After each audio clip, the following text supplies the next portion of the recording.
Kung gusto mong malaman ang sikreto kung bakit may mga lalaking kusang hinahabol ng atensyon ng mga babae, nasa tamang lugar ka. Dito, pag-uusapan natin ang mga katangian, mindset at galaw ng isang lalaking nagiging pantasya ng kababaihan. Hindi dahil sa pera o itsura lang, kundi dahil sa tindi ng kanyang presensya at kumpiyansa. Bago tayo magsimula, siguraduhing mag-subscribe sa channel para sa mas maraming ganitong kaalaman na magpapalakas ng iyong pagkatao bilang lalaki. Mag-comment ka sa ibaba. Saan ka nanonood ngayon? Anong probinsya, lungsod o bansa ka galing? Tingnan natin kung gaano kalakas ang komunidad ng mga lalaking nagpapasyang naiangat ang sarili nila.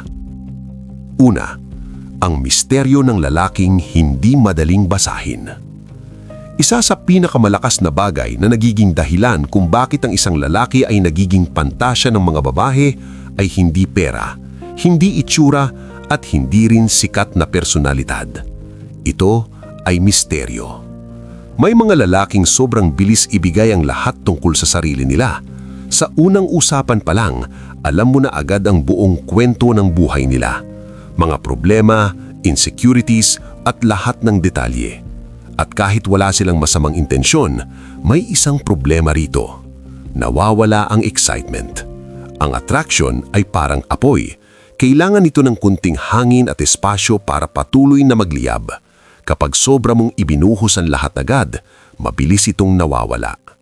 Ang lalaking may misteryo ay hindi nagsisinungaling, hindi rin siya nagpapanggap. Pero hindi rin niya ibinibigay ang lahat agad. May kontrol siya sa sarili niyang kwento. Kapag may nagtatanong sa kanya, sumasagot siya ng diretso, pero hindi niya kailangang ipaliwanag ang buong buhay nila para lang mapahanga ang kausap. At dahil dito, nagkakaroon ng natural na curiosity ang mga babae. Napapaisip sila, sino ba talaga siya? Bakit parang may lalim siya? Ano pa kaya ang hindi ko alam tungkol sa kanya?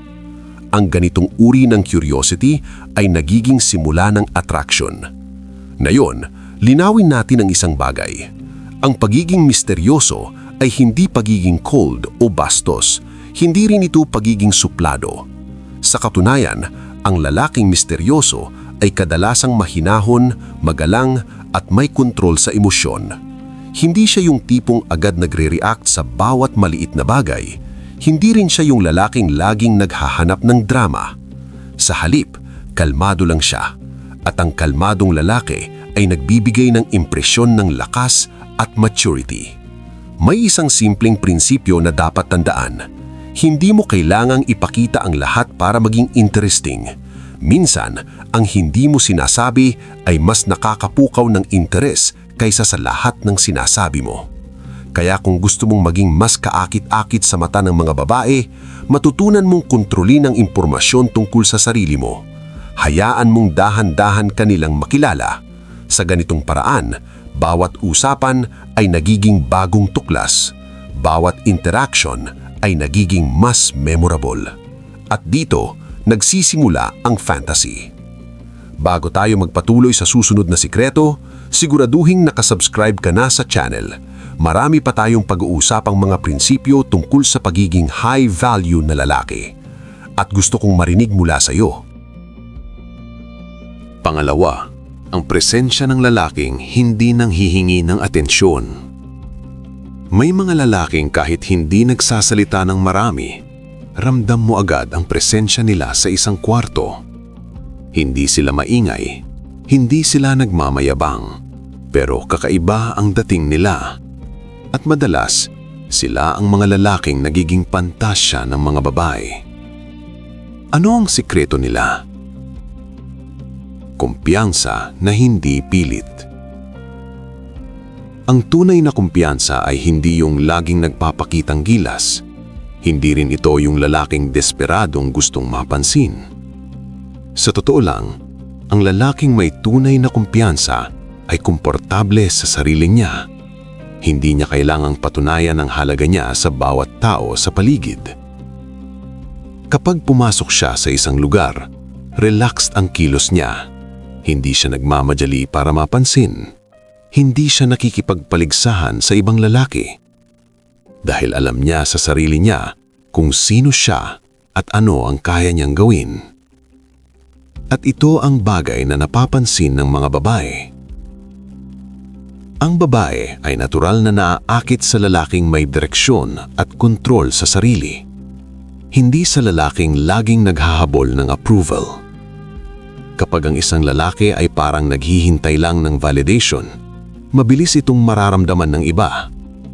Pero kapag ang isang lalaki ay may sariling mundo, sariling goals at sariling disiplina, nagiging misteryoso siya sa mata ng mga babae. At ang misteryo ay isa sa mga bagay na nagpapalakas ng atraksyon. Isipin mo ito. Dalawang lalaki ang nasa isang grupo.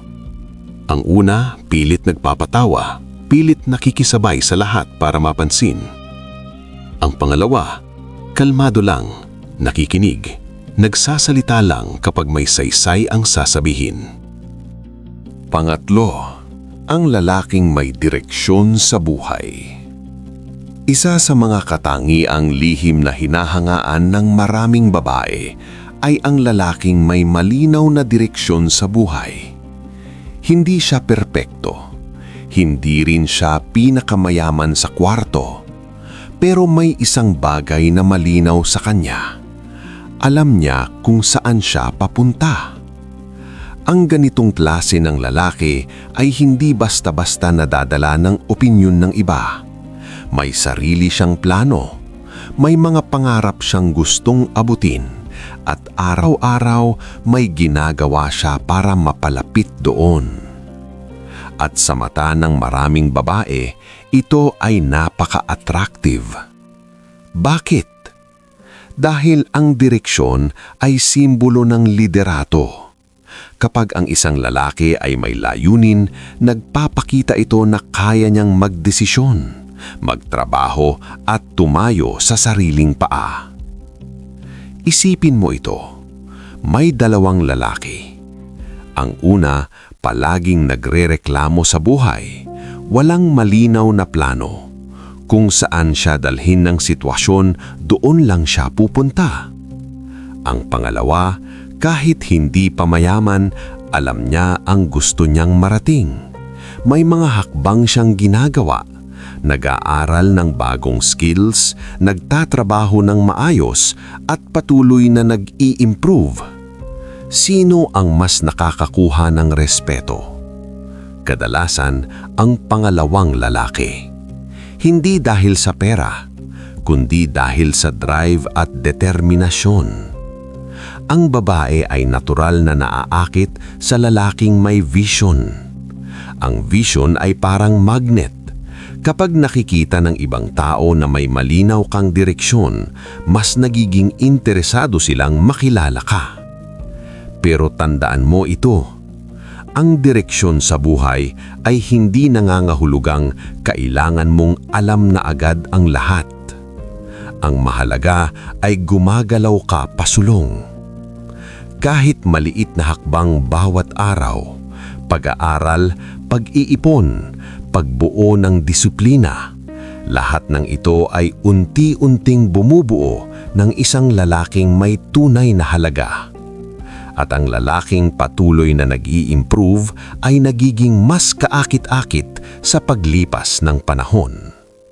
Kaya, kung gusto mong maging lalaki na hinahangaan at pinapantasya, tanungin mo ang sarili mo. Ano ang layunin ko sa buhay? Ano ang ginagawa ko ngayon para maabot iyon?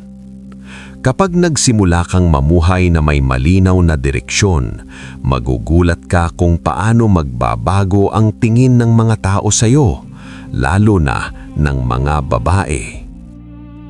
4. Ang disiplina ng lalaking may kontrol sa sarili. May isang katangian na madalas hindi napapansin ng maraming lalaki, pero malakas ang epekto nito sa attraction. Ito ay disiplina. Ang disiplina ay hindi lang tungkol sa pag-gym o pagtatrabaho ng mabuti. Ito ay tungkol sa kontrol sa sarili, kontrol sa emosyon, sa desisyon at sa paraan ng pamumuhay. Ang lalaking may disiplina ay hindi madaling matukso ng panandaliang kasiyahan kung alam niyang may mas mahalagang layunin sa hinaharap. At ang ganitong klasing self-control ay nagbibigay ng impresyon ng tunay na lakas. Sa mundo ngayon, maraming lalaki ang madaling mawalan ng focus. Konting problema lang, sumusuko na. Konting tukso lang, nalilihis na agad sa landas. Pero ang lalaking may disiplina ay iba. Kapag sinabi niyang gigising siya ng maaga, ginagawa niya. Kapag may trabaho siyang kailangang tapusin, tinatapos niya. Kapag may pangako siya, pinaninindigan niya. At ang consistency na ito ang bumubuo ng respeto mula sa ibang tao. Ang mga babae ay madalas naaakit sa lalaking may stability, hindi sa lalaking pabago-bago ang emosyon o desisyon. Kapag ang isang lalaki ay may kontrol sa sarili, nagiging mapagkakatiwalaan siya. At ang tiwala ay isa sa pinakamalakas na pundasyon ng attraction. Pero may isa pang epekto ang disiplina. Ito ang unti-unting nagpapabago sa buong buhay ng isang lalaki. Ang disiplina sa katawan ay nagdudulot ng mas malakas na pangangatawan. Ang disiplina sa trabaho ay nagbubukas ng mas maraming oportunidad. Ang disiplina sa isip ay nagdadala ng mas malinaw na pag-iisip at mas mahusay na desisyon. Sa madaling salita, ang disiplina ay parang pundasyon ng isang matibay na bahay.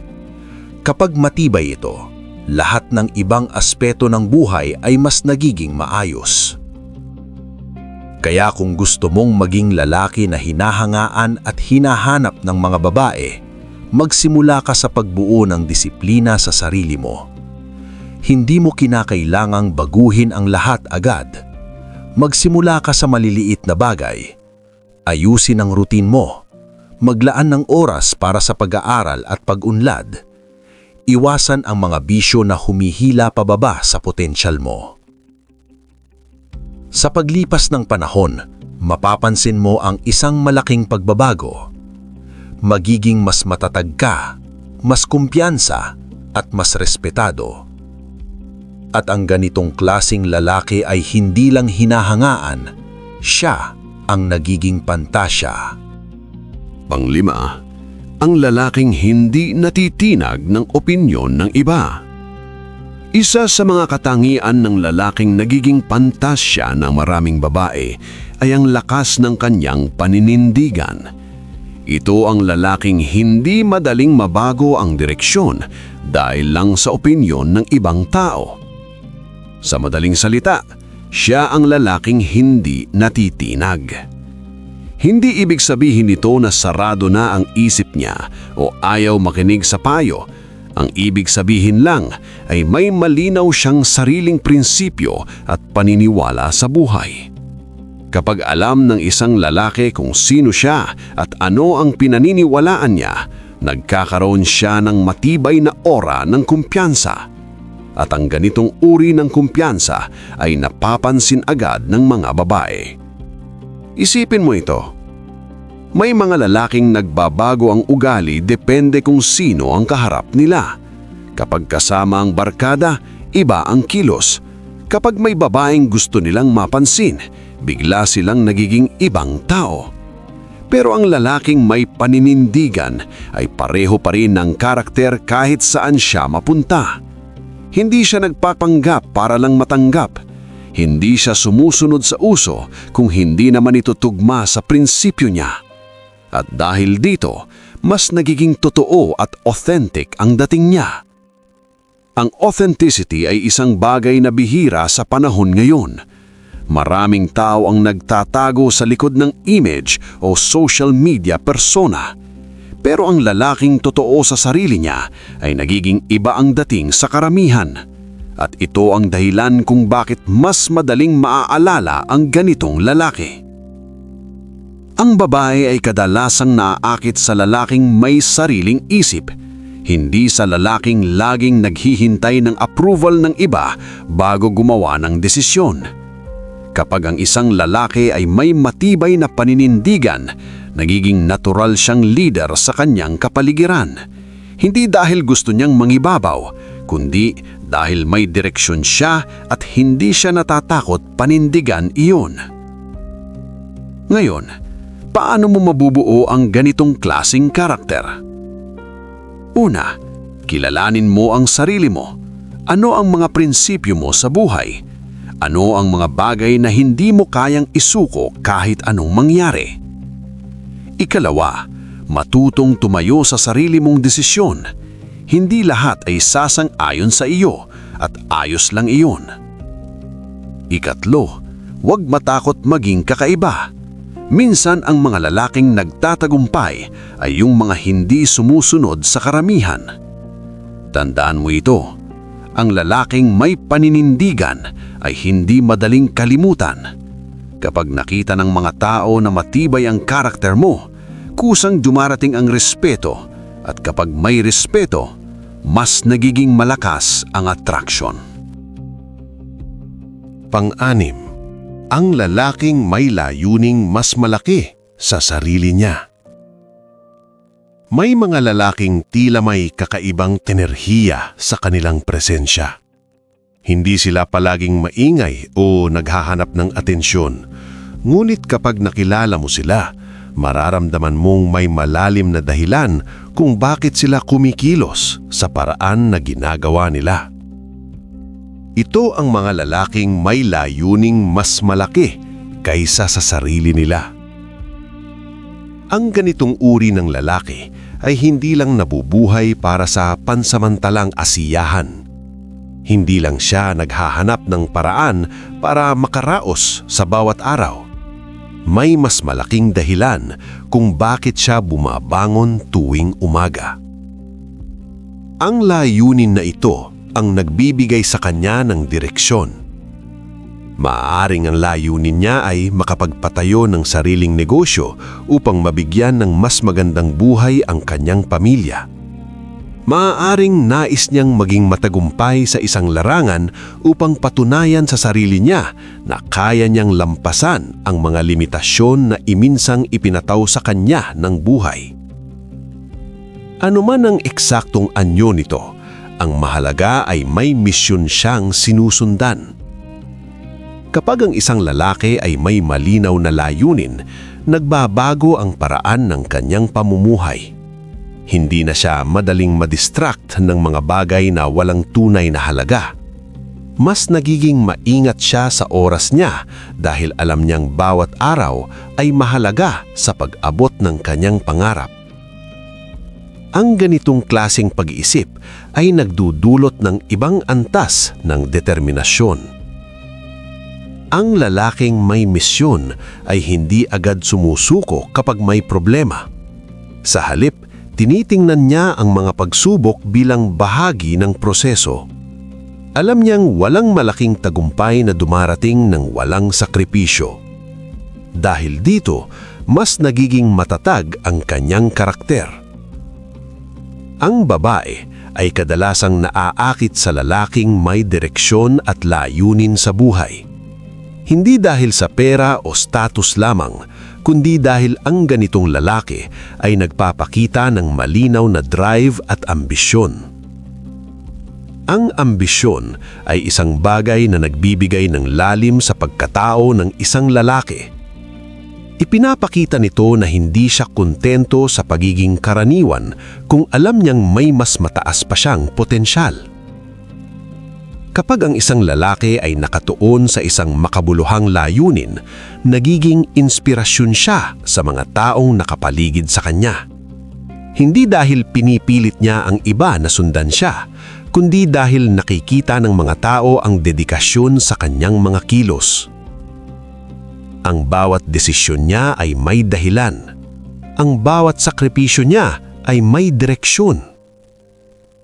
Sa ganitong paraan, unti-unti nabubuo ang reputasyon ng isang lalaking may tunay na layunin sa buhay.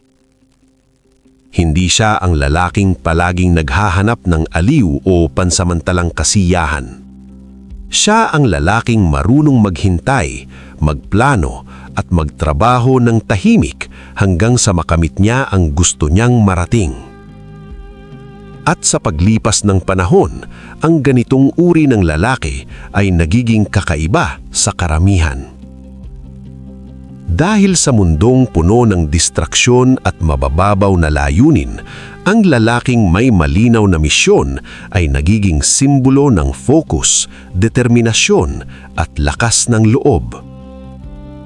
Ang kanyang buhay ay hindi lang umiikot sa kung ano ang madali o komportable. Umiikot ito sa kung ano ang mahalaga at may pangmatagalang halaga.